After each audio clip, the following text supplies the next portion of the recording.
In even a common ordinary case of murder, the judge and defense both require precise and detailed information about the alleged murder weapon.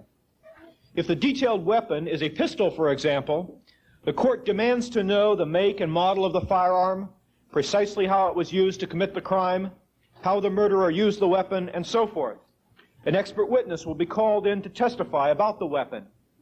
But in the case of what is supposed to be, or supposed to have been, the greatest crime of mass murder in history, this kind of precise information has never been demanded or presented.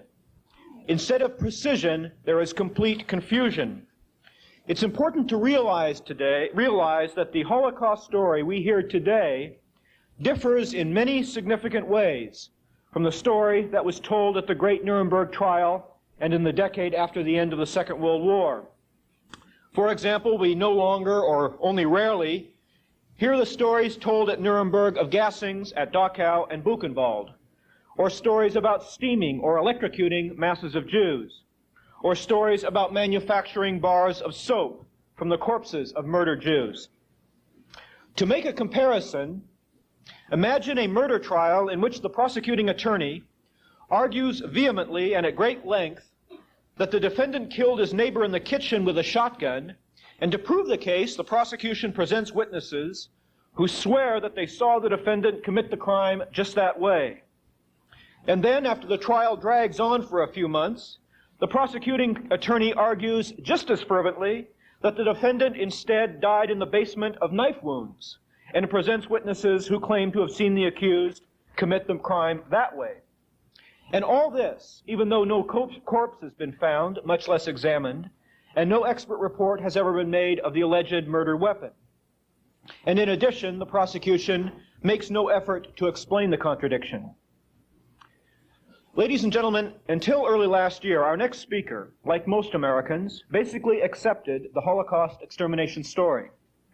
That in itself may not seem remarkable, except that this man also happens to be the foremost American expert on gassing and gas chamber technology. He is Mr. Fred A. Leuchter, Jr., or as some pronounce it, Leuchter. A few weeks ago, he said to me on the phone, "You can call me Leuchter or Leuchter, just don't call me Leuchter." Last February, Mr. Leuchter was commissioned by German-Canadian publisher Ernst Zundel to thoroughly investigate the alleged wartime gassing facilities in Poland for Zundel's defense case in the Holocaust trial in Toronto. No one is better qualified than this man to carry out this task. Fred Leuchter is the foremost American expert on the design and fabrication of gas chambers used to execute criminals in the United States. He has worked on and designed facilities used to kill condemned criminals with hydrogen cyanide gas, the same gas supposedly used by the Germans to kill millions of Jews at Auschwitz. Since 1980, he has been the only such consultant on the technology of killing people in gas chambers. At the end of February and early March last year, Leuchter led a team to Poland consisting of himself, his draftsman, a video cameraman, Jürgen Neumann, who, by the way, spoke at the last IHR conference, his wife, Carolyn, who served as secretary and an interpreter. Leuchter and his team carefully investigated the so-called gas chambers at first, the Auschwitz main camp, second, the Auschwitz-Birkenau camp, which was supposed to have been the most terrible Nazi extermination center, and third, the Majdanek camp near Lublin, where it was claimed at Nuremberg that 1.5 million people were killed. When Leuchter first appeared in the Toronto courtroom to testify in the Holocaust trial, the judge and the prosecution team seemed to panic. The prosecuting attorney tried hard to keep his testimony from being introduced, but Zundel and Leuchter had done their homework. Every aspect of the investigation at the Polish campsites is recorded on videotape, which Judge Thomas called, quote, a regular state production, unquote. Altogether, Zundel had to pay some $35,000 for Leuchter's testimony and report, including the cost of the team's trip to Poland. Zundel was so sure that the Holocaust story is a fraud that he sent Leuchter to Poland at great expense completely confident that an independent investigation would confirm the revisionist view. In his testimony to the court and in the report, Leuchter explained in detail that the alleged gas chambers at Auschwitz, Birkenau, and Majdanek could not possibly have been used to gas people. Leuchter's evidence, which was undoubtedly the most significant in the trial, has immeasurably strengthened the revisionist case. In his foreword to the report, Professor Forson has said that the Holocaust gassing story died on the 20th of April, 1988, the day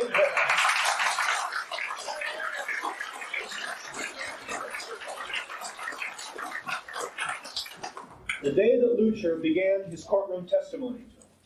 David Irving has called the Leuchter report shattering and said that from now on no scholar will be able to look at the history of the Second World War without taking it into account.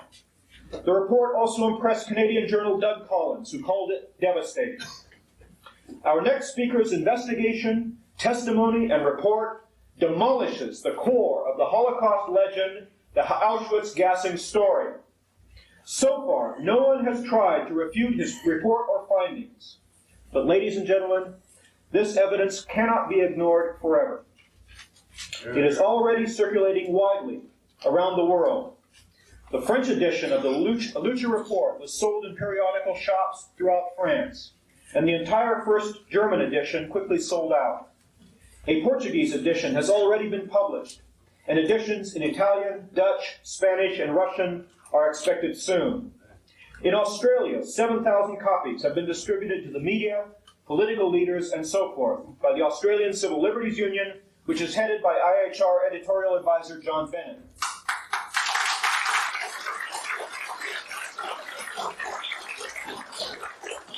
The attractively printed new North American edition of the Leuchter report, with an important foreword by Dr. Robert Forson and several appendices, is available for sale from the Institute for Historical Review. Ladies and gentlemen, Mr. Leuchter received his bachelor's degree from Boston University in 1964 and did postgraduate study in celestial navigation mechanics at the Harvard-Smithsonian Astrophysical Observatory in Cambridge, Massachusetts. From 1965 to 1970, he was the technical director for Northeast Aerial Photos in Boston, where he specialized in airborne, optoelectronic, and photographic surveillance equipment. He designed the first low-level color stereo mapping system for use in a helicopter, which has become an airborne standard. In 1970, our next speaker formed Celinav Industries Incorporated, a consulting firm. During his period with this firm, he designed and built the first electronic sextant and developed a unique, lightweight, compact, and inexpensive optical drum sector encoder for use with surveying and measuring instruments. He also built the first electronic sextant for the United States Navy and the first Moir fringe optical drum encoder for use in geodetic surveying instruments, satellites, altitude and azimuth devices, and measuring instrumentation. Mr. Leuchter has worked on and designed astro trackers utilized in the onboard guidance systems of ICBM missiles. Because of his work in navigational devices, he has had hands-on experience with surveying and geodetic measuring, equipment, and a thorough knowledge of map reading and cartography. He is trained in reading and interpreting aerial photographs. In addition, he designed a computerized transit for surveying use. During the past 10 years, Mr. Leuchter has been a consultant to several state governments on equipment used to execute convicted criminals, including hardware for execution by lethal injection, electrocution, gassing, and hanging. In the course of this work, he designed a new gas chamber for the state of Missouri, and he designed and constructed the first lethal injection machine in New Jersey. He has also been a consultant on execution procedures. Mr. Leuchter holds a research medical license from both state and federal governments, and he supplies the necessary drugs for use in execution support programs. In 1983, he formed American Engineering Incorporated with a partner who specialized in business management. While with this firm, Mr. Leuchter developed the first low-cost personal telephone monitor.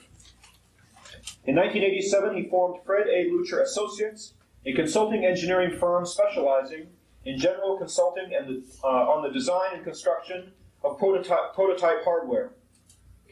He generally accepts projects having to do with electrical, optical, mechanical, navigational, and surveying problems. Mr. Leuchter holds patents in the fields of optics, navigation, encoding, geodetic surveying, and surveying instrumentation, including patents on sextants, surveying instruments, and optical instrument encoders.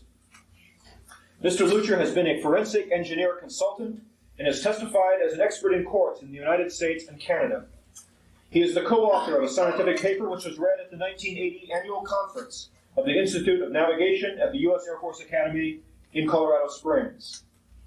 Our next speaker is also an accomplished pianist and musician, as well as a certified small arms instructor and NRA expert marksman. This weekend we are also pleased to welcome his wife Carolyn, who is here with us today. Ladies and gentlemen, at this time, please welcome a man whose work is a mighty blow for historical understanding, Mr. Fred Leuchter. My paper is entitled The Leuchter Report, The How and the Why. In 1988 was a very informative and likewise disturbing year for me. I was appalled to learn that much of what I was taught in school about 20th century history and World War II is a myth, if not a lie. I was first amazed, then annoyed, and then aware that the myth of the Holocaust was dead. Like all American children born during and after World War II, I was taught about the genocide perpetrated by the Nazis on the Jews. By the time I had reached college, I had no reason to disbelieve any of my education, except that I had some problems swallowing the numbers of decedents, totaling better than 6 million persons. Yeah. But there it stopped. I believed in the Nazi genocide. I had no reason to disbelieve. Some 24 years later, a very believing engineer sat at his desk working on a snowy afternoon in 1988 when the telephone rang. This very believing engineer was about to receive a very shocking history lesson, one which would cause him to question that 50-year-old Holocaust lie and the application of that lie to generations of children. Hello, this is Robert Forreston. And that very believing engineer would believe no more. I have, for the past 9 years, worked with most, if not all, of the states in the United States having capital punishment. I design and manufacture execution equipment for all types, including electrocution systems, lethal injection equipment, gallows, and gas chamber hardware. I have consulted for or supplied equipment to most of the applicable states and the federal government. Because of my association with the states in this capacity, I was recommended as a consultant on gas chambers by Warden Bill Armentrout of the Missouri State Penitentiary. After answering my phone on that cold January afternoon, I met with Dr. Robert Forreston twice in Boston, and as a result of these meetings, I was summoned to Toronto to meet with Ernst Zundel, Attorney Douglas Christie, and the rest of Zundel's very able staff. Dr. Robert Forreston had postulated 13 years ago that a gas chamber specialist should be sought who could evaluate the alleged gas chambers in Poland and report on their efficacy for execution purposes. Something the revisionists already knew was impossible. Valentine's Day weekend found myself and Carolyn, my wife, of 2 weeks in Toronto. 2 days of lengthy meetings followed, during which I was shown photos of the alleged German gas chambers in Poland, German documents, and Allied aerial photographs. My examination of this material led me to question whether these alleged gas chambers were in fact execution facilities. I was asked if I would go to Poland and undertake a physical inspection and forensic analysis resulting in a written evaluation of these alleged execution gas chambers. Some at places I had never even heard of. After due consideration, I agreed and made plans to leave for Poland, awaiting a time of minimal snow covering. I also stated that although the photographs and documents seemed to support the view that these places were indeed not execution facilities, I would reserve final judgment until after my examination. And if I determined that these facilities were in fact or could have been execution chambers, I would state that in my report. The final report was to be utilized as evidence in Ernst Zundel's defense in his pending criminal trial at Toronto, and I had to be prepared to testify under oath. Preparations for the trip required me to take sample bags, documentation journals, and tools. Because we were in a communist country, I would have to be careful with the tools. Very few tourists carried hammers, chisels, star drills, and tape measures while traveling. I hid them in the lining of my valise and hoped for the best. Further, I had maps of Poland, Czechoslovakia, and Austria, in the event that we might have to make a hasty and unscheduled exit. And finally, the gifts with which we bribed the museum people to supply us with copies of the documents from the museum archives. I was very fortunate to have a competent and dependable party of professionals. My wife, Carolyn, my general assistant. Mr. Howard Miller, my draftsman. Mr. Jürgen Neumann, my cinematographer. And Mr. Theodor Rudolph, my translator. All knowing that if caught, the Polish government would take a very dim view of our activities and purpose, let alone my removal of forensic samples from national shrines and monuments.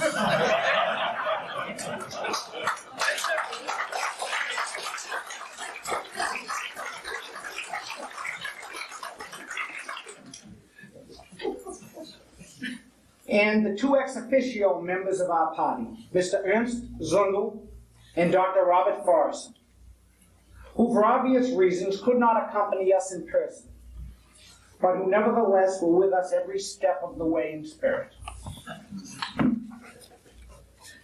On February 25th, 1988, we left for Poland. Neumann and Rudolph being the Canadian contingent, joining myself and the remainder of the American team in Frankfurt.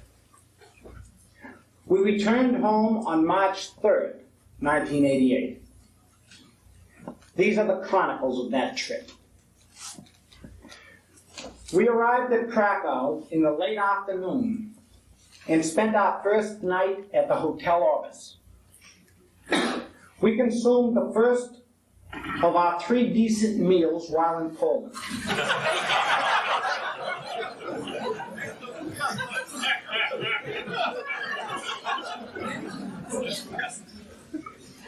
The following day, we drove to Auschwitz. We arrived at Auschwitz Hotel and were greeted by the smell of sulfur naphthol disinfectant, a smell I had not encountered for many years. The hotel was apparently the old officers' quarters for the camp. We ate lunch at the hotel dining room, a cafeteria-style facility. This was our first unidentifiable meal.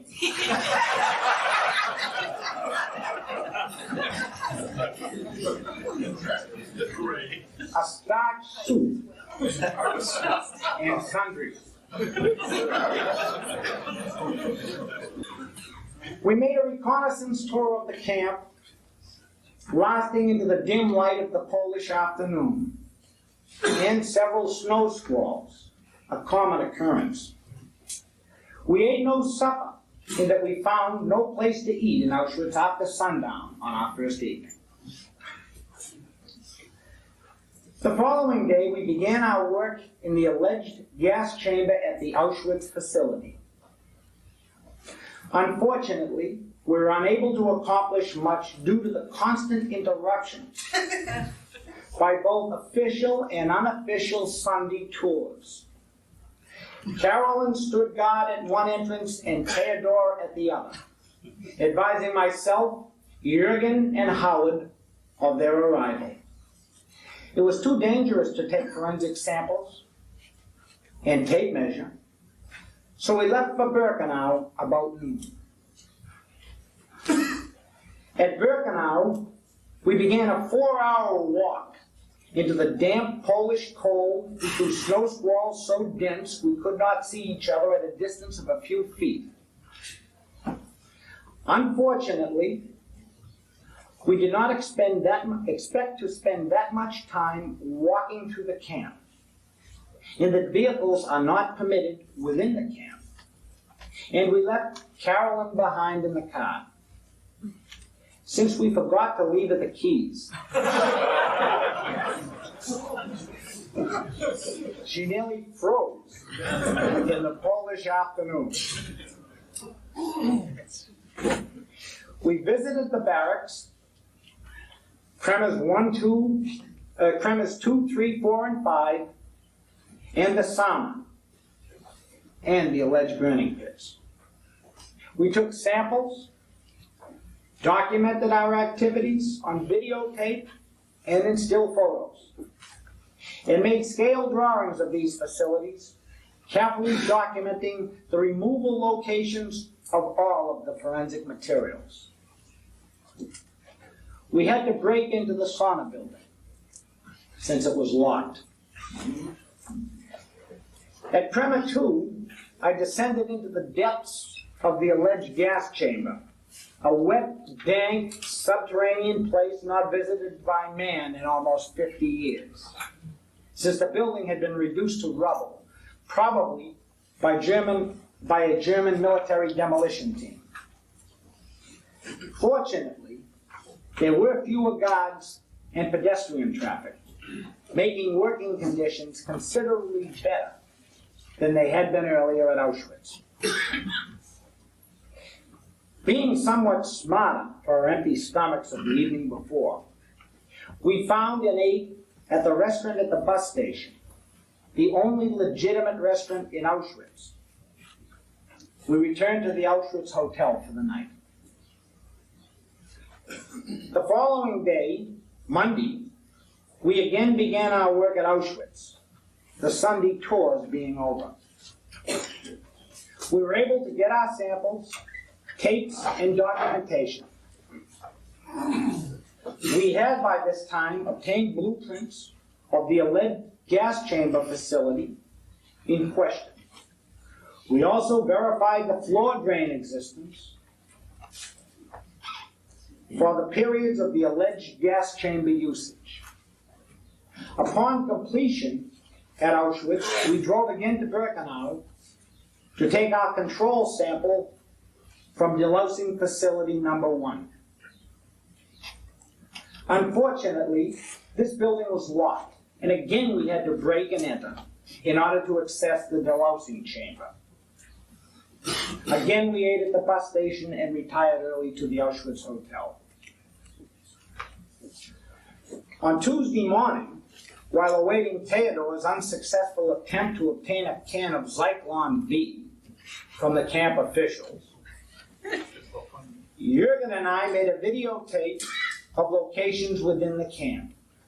We moved from the Auschwitz hotel to a hostel nearby, obtaining newly vacated rooms. Again, we ate at the bus station and retired early. On Wednesday morning, we ate a very enjoyable breakfast of ham, cheese, and bread, our second decent meal since we arrived in Poland. And we began our trip to Lublin to see my Donegal, With one final look at Auschwitz, we began our drive to Majdanek. Several hours later, we arrived at Majdanek, visited the museum, the reconstructed alleged gas chamber and crematory. We finally arrived at disinfection 1 and 2 and examined the facilities. It was extremely difficult to work here at Lublin, in that a guard made rounds every 10 or 15 minutes. The alleged gas chambers were blocked by gates and not accessible for a detailed inspection or by the general public. It was necessary to trespass beyond these gates in forbidden areas. Again, Carolyn and Theodore stood watch while I made measurements and did a detailed examination in these areas. Once we were caught short, and I was forced to hurdle the gate, and was still in the air in mid-jump when the guard entered. Fortunately, the guard was more interested in Jürgen and his video camera to notice me and my rather abrupt landing on the concrete floor.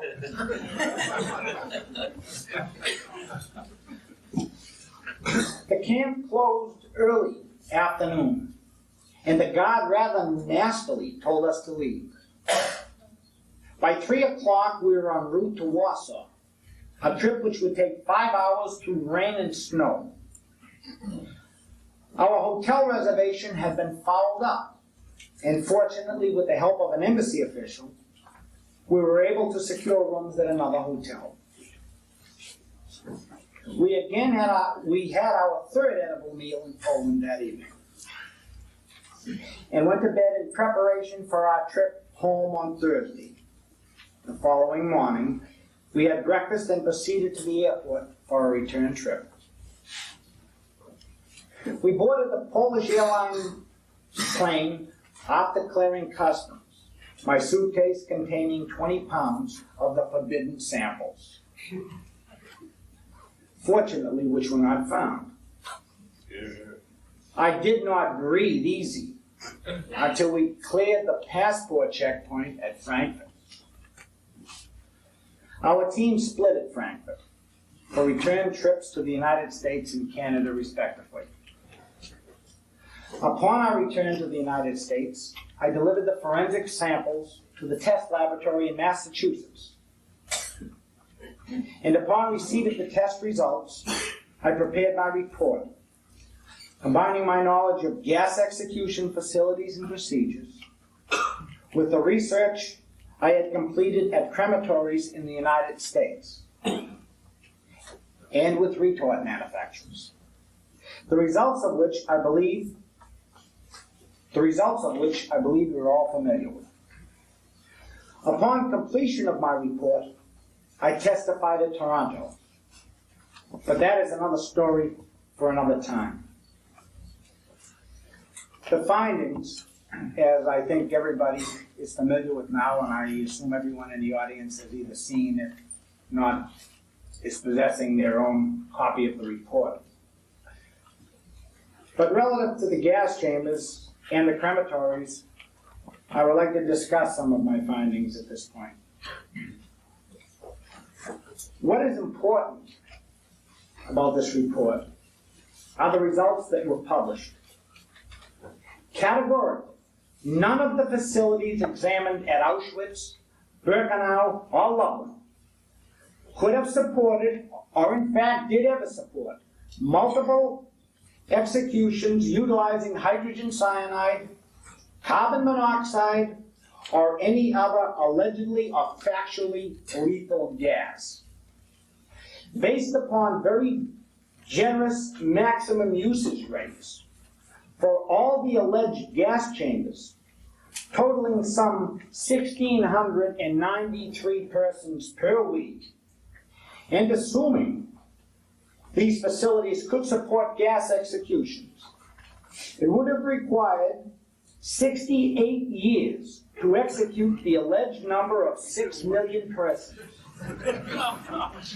Promoting these facilities as being capable of effecting mass, multiple, or even singular executions is both ludicrous and insulting to every individual on this planet.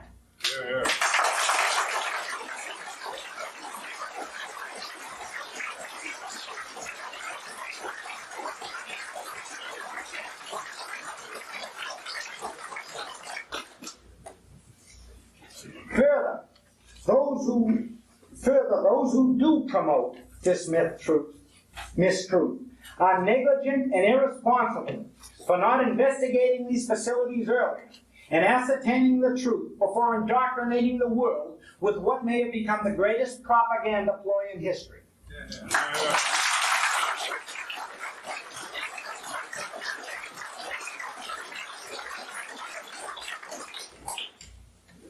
Now the crematories. Of equal importance are their errors relating to the crematories. If these crematories operated at a theoretical rate of a maximum output per day without any downtime and at a constant pace, which is an impossible situation, we accept the figure of at least 6 million executed. Then the Third Reich lasted for the last 42 years.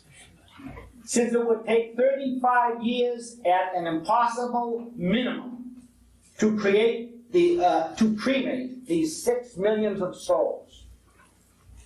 No one by any stretch of the imagination would allege or even believe that the Third Reich ever lasted for 75 or even 42 years. Yet they would have us believe that 6 millions of souls were executed with equipment which could not possibly have functioned in 1/7 the absolute minimum time it could possibly have taken. Forensics. Forensic samples were taken from the visited sites. A control sample was removed from the delousing facility number 1 at Birkenau. It was postulated because of the high iron content of the building materials of these camps that the presence of hydrogen cyanide gas would result in a ferric ferrocyanide compound being formed as evidenced by the Prussian blue stain on the walls of the delousing facilities. A detailed analysis of the 32 samples taken at the Auschwitz-Birkenau complexes showed 1,050 milligrams per kilogram of cyanide and 6,170 milligrams per kilogram of iron. Higher iron results were found at all of the alleged gas chambers, but no significant cyanide traces. This finding would be impossible if these sites were exposed to hydrogen cyanide gas, since the alleged gas chambers supposedly were exposed to much greater quantities of gas than the delousing facility. Thus, chemical analysis further supports the fact that these facilities were never utilized as execution facilities. Construction. Construction of these facilities further shows that they were never used as gas chambers. None of the facilities were sealed or gasketed. No provision was ever made to prevent condensation of the gas on the walls, floor, or ceiling. No provision ever existed to exhaust the air-gas mixture from these buildings. No provision ever existed to introduce or distribute the gas throughout the chamber. No explosion-proof lighting existed, and no attempt was ever made to prevent gas from entering the crematories, even though the gas is highly explosive. No attempt was made to protect operating personnel from exposure to the gas or protect other non-participating persons from exposure. Specifically at Auschwitz, a floor drain in the alleged gas chamber was connected directly to the camp storm drain system. At my stomach, a depressed walkway around the alleged gas chambers would have collected gas seepage and resulted in a death trap for camp personnel. No exhaust stacks ever existed. Hydrogen cyanide gas is extremely dangerous and a lethal gas, and nowhere were there any provisions to affect any amount of safe handling. The chambers were too small to accommodate more than a small fraction of the alleged numbers. Plain and simple, these facilities could not have operated as execution gas chambers. Conclusion. After a thorough examination of the alleged execution facilities in Poland and their associated crematories, the only conclusion that can be arrived at by a rational, responsible person is the absurdity of the notion that any of these facilities were ever capable of or were utilized as execution gas chambers.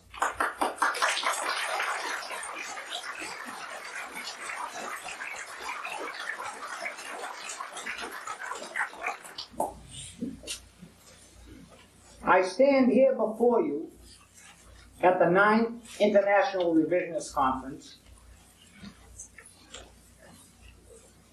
giving revisionists a report on my work in Poland, supplying them with information, and this information going to a very select group of professionals who already know and knew the answers before I began my report. I am an engineer and a scientist. I am not a revisionist. I was consulted to help Mr. Zundel in his trial. I did this.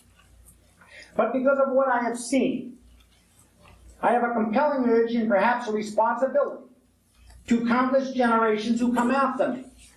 A responsibility to the truth. Yeah.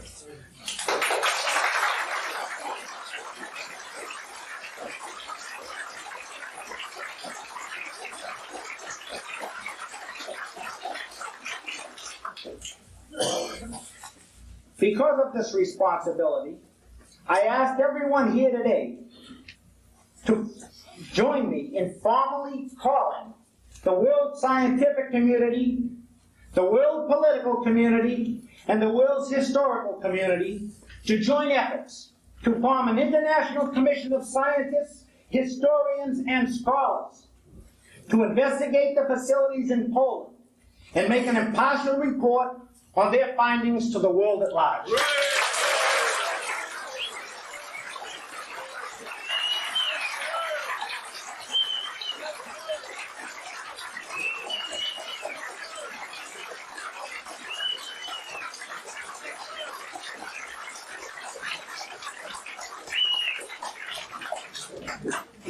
I thank you, ladies and gentlemen. I hope I've lived up to your expectations, and I will entertain any questions.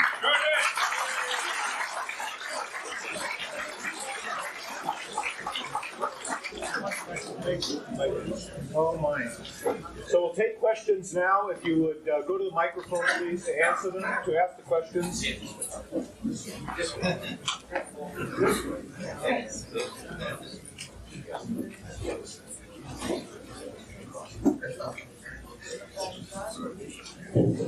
What caused the traces of the CN radical in the various crematoria?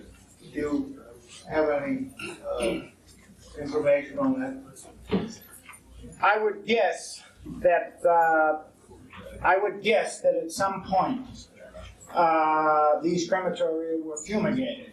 They were used at various times in history as hospitals.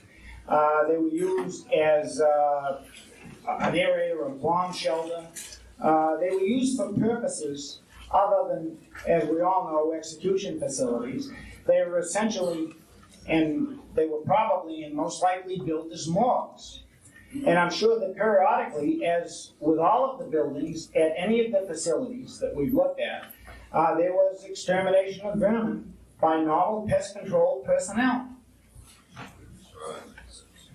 Yes. that the court declared that no one could question the extermination of the 6 million, and I'm wondering how he could allow your testimony in the Zundel trial. Well, that's exactly correct. He did state that the court was taking judicial notice of the Holocaust. Yes. He also did not allow a copy of the report into evidence, although he did allow the district attorney to keep his copy of the report and ask me questions from it, which was clearly contrary to court procedure, both in the United States and Canada. But the fact is, he had to allow the testimony. And I testified to everything that was in the report. The testimony is on record. And there were many things that went into that testimony that are very beneficial to making a determination of whether or not these were actually gas chambers as far as the general public goes. Probably the most important is the fact that the court took judicial notice of the fact that you need 9 square feet to circulate the air in the chamber and the gas in the chamber.